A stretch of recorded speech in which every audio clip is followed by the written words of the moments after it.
Hey folks, Captain Jake Davis here. We're out at the Tennessee Bass Nation Junior Championship Lake, Carroll County Lake, 1,000-acre recreational facility. We just sent 84 boats out of here. The first one will be due back in at 3 o'clock this afternoon. They got a full day of fishing, and we got weigh-in downtown Huntington. This lake has got a reputation of turning out some big fish at times, but it's just a quality fishery.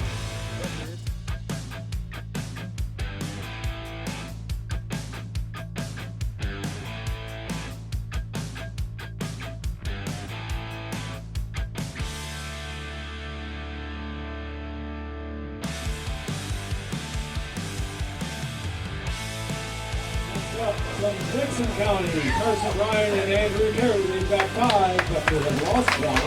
So we're going to have a scale weight.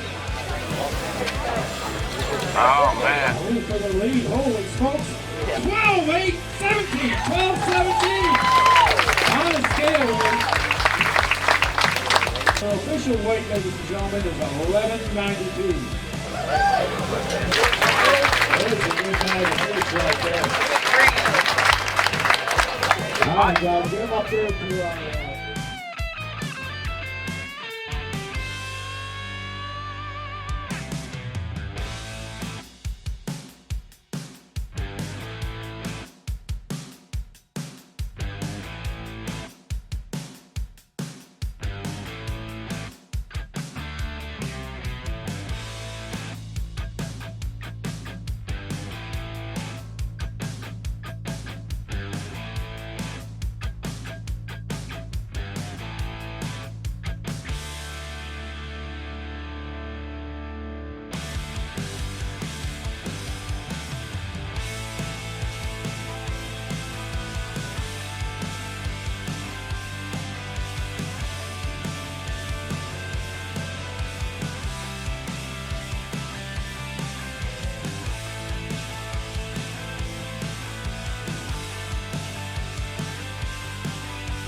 I told you you got a challenger coming.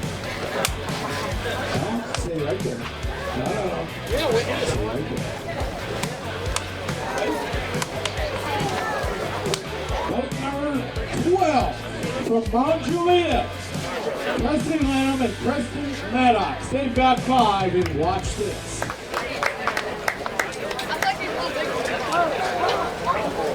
No. 1344.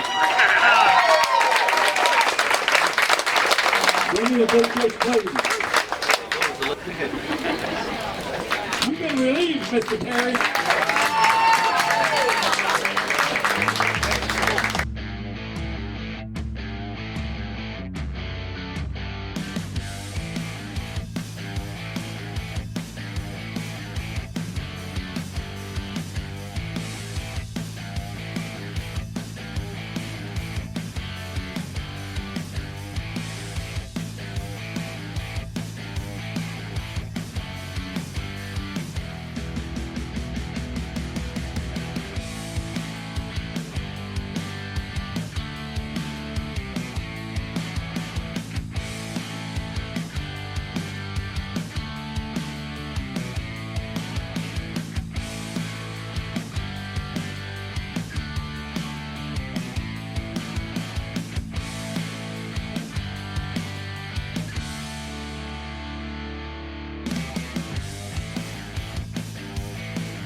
Chip Robinson and Cole Racer, they've got 5 fish.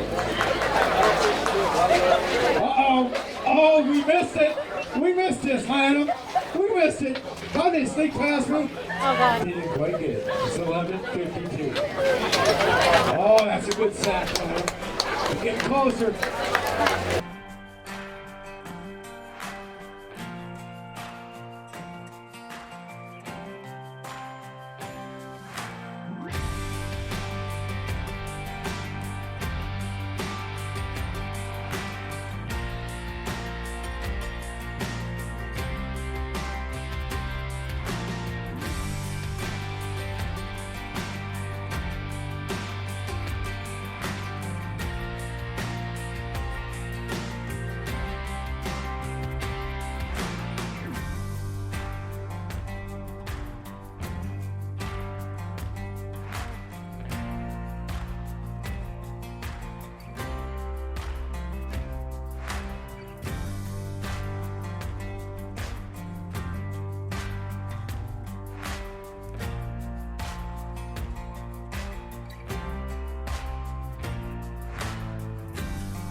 From Crockett County Junior Creek Masters, Landon Kelly and Baker Maddox. Top score for the tournament, Mount Juliet, 24-54.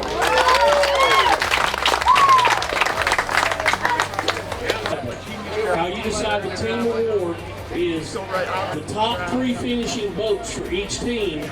Your weight is put together, and whoever's got the most weight out of those 3 boats, that's how that's decided at each event. Third place with 5 fish for 11.52. From Collinwood, Trip Robertson and Cole Reisner. In second place, they had 5 fish for 11.92. From Dixon County, Carson Bryant and Andrew Terry. First place, your tournament champions, your state Tennessee Bass Nation Junior State Champions for 2021. They had 5 fish for 13.44. From Mount Juliet, Presley Lanham and Preston Maddox.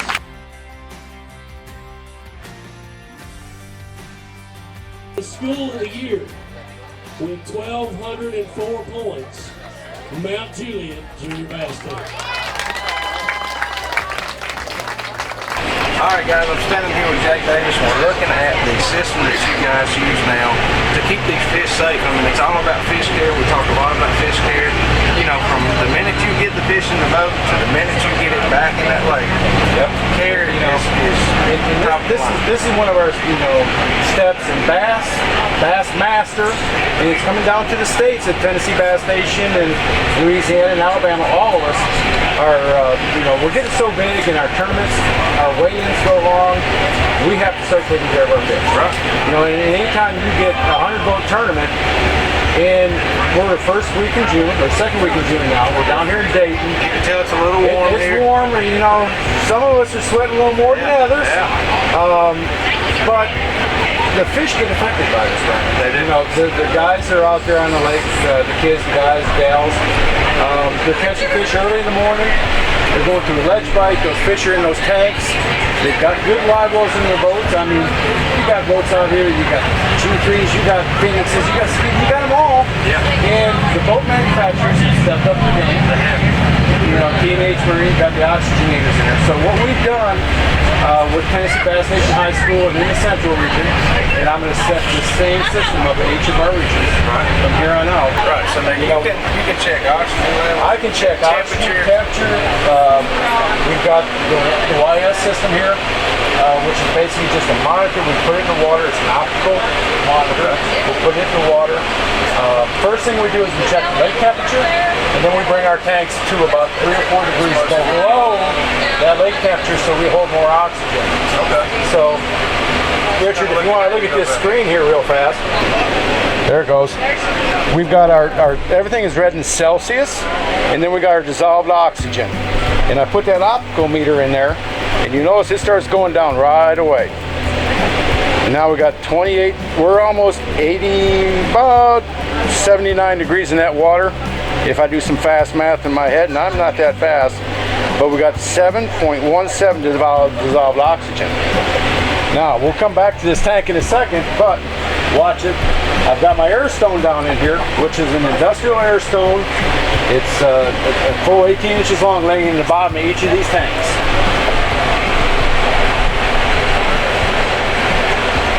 On a little bit.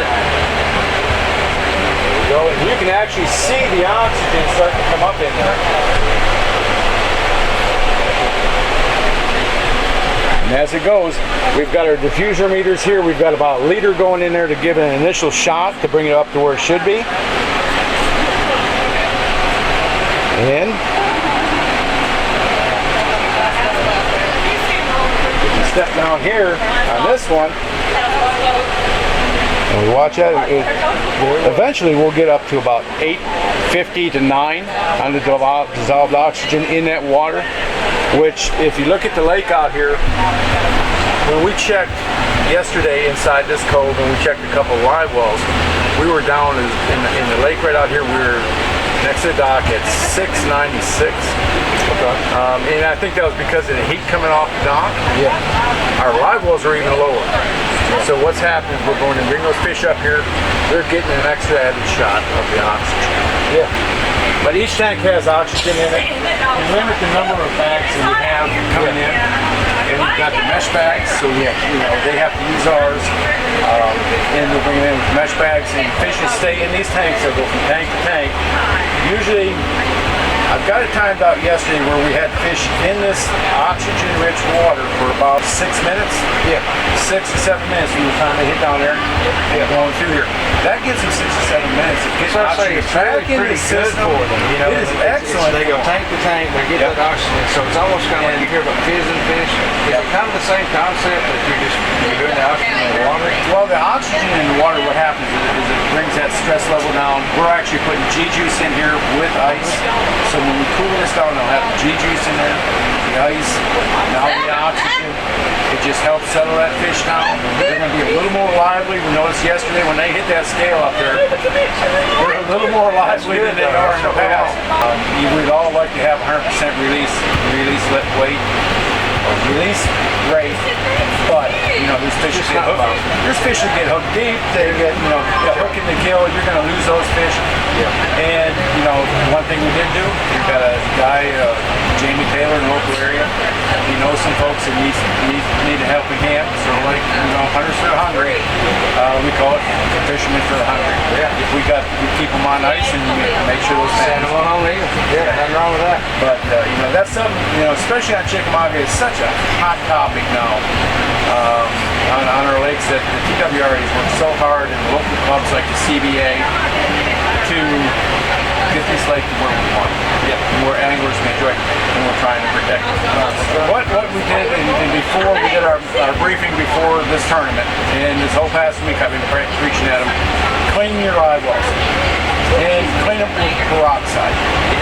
Go down to Walgreens, Walmart, wherever, get about 10 to 12 bottles of peroxide. They're 99 cents a piece or so. Dump them in the live well. Turn the recirc on. Let it recirculate in there. Then dump some water in there. Do it again. Drain them. Rinse them out. But absolutely never, ever, ever use a detergent.